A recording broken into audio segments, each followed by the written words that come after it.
Out of the 131 e-bikes I reviewed, this has something that no other bike has. This is the first dual motor e-bike I reviewed, and I'm pretty excited to show you what it can do. Now, before I show you how fast it can go, and believe me, it can go fast, you do have some options as far as how much power you want to release. When you first turn the bike on, only the rear 1000 watt motor is selected. If you hit the power button, it switches to the front 750 watt motor. Hit it again and both are selected, and then one more time for turbo mode. All right, let's see how fast this can go.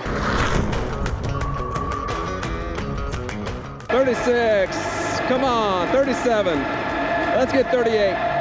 38, 38, oh, 39, here we go. My favorite feature about the Pro is the takeoff power. This is the first e-bike where the front tire has peeled off the line, which is very impressive for how heavy it is. The Pro comes in at a whopping 121 pounds. So not only is this the most powerful e-bike I reviewed, it's the heaviest. I've got the bike set to the highest setting, so here we go.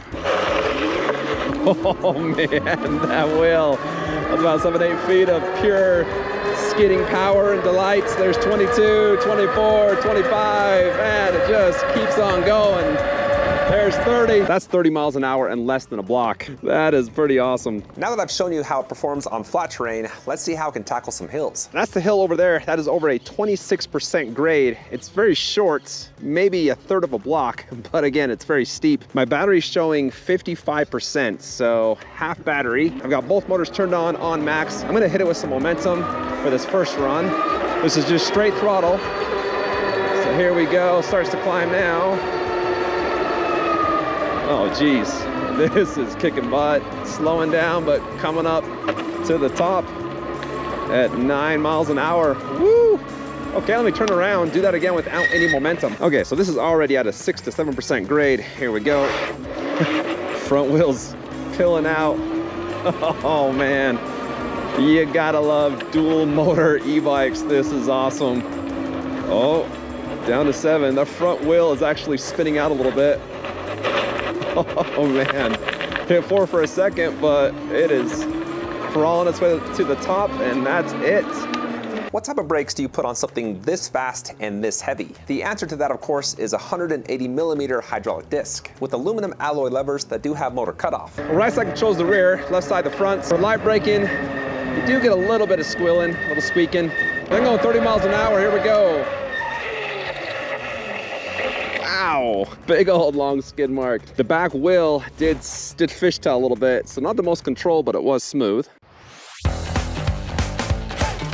There's 3 main reasons why I was excited to share this bike with you. First is the top speed, second is the takeoff power, and third is the range. As you can see, this comes with 2 batteries, one that's built into the frame and the other under the saddle. The nice thing about this setup is the motor does pull from each at the same time. The bad thing is that you do have to charge each separately, which takes around 5 hours. Now, Bandit says the Pro can take a rider up to 120 miles. That's gonna be when the bike is set to the most conservative settings. I don't really care about that. I wanna know how long it can go when it's maxed out. So for my range test, I had both motors turned on, set to turbo mode. I only used the throttle, and my average speed was 28 miles per hour, and I also had a bunch of stop and go. So you can imagine my surprise when I checked my app at the end of the ride, and it showed just under 40 miles with 1,736 feet of elevation gain. That is an incredible range when going that fast. Those are numbers that I typically don't see. A few other things I liked about the Pro is the positioning. The handlebar height is plenty high with the BMX style handlebars, so you don't have to lean over that much, giving you a relaxed and sightseeing posture. Now, if you don't like that, you can slide back on the very long saddle to give you more of an aggressive posture. That seat also allows for different rider sizes. For larger riders, slide back to extend the cockpit area. For smaller riders, slide up to decrease it. Now you'll notice the seat is fixed, so pedaling on something like this isn't the most comfortable. This really is designed for straight throttle use. Another thing I liked is the balance. The unique thing here is that the weight is pretty much even from front to back.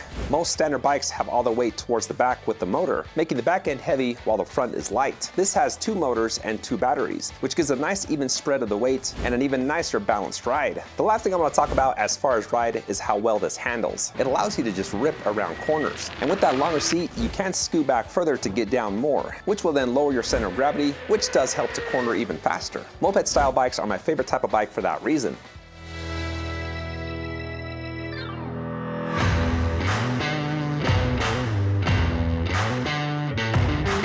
Now here's where I disagree with Bandit because they classify the Pro as an all-terrain off-road vehicle. And yes, it's got the dual motors, so you got more than enough power, and it's got 20 by 4-inch all-terrain puncture-resistant tires, so plenty of traction even for loose soil, and it also has full suspension that you can lock out and adjust. So on the surface, it's looking pretty good for off-road.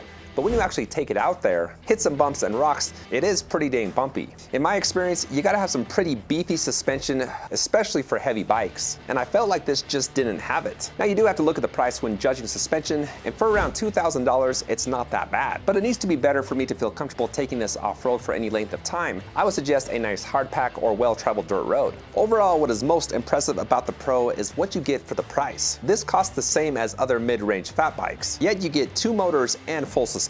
If I took this for a ride and I didn't know the price, I would guess this sells for around $3,000. So anyway, that wraps up the review. Hopefully you enjoyed it, you found it helpful. I appreciate you guys taking the time to check out my content, and have a good day.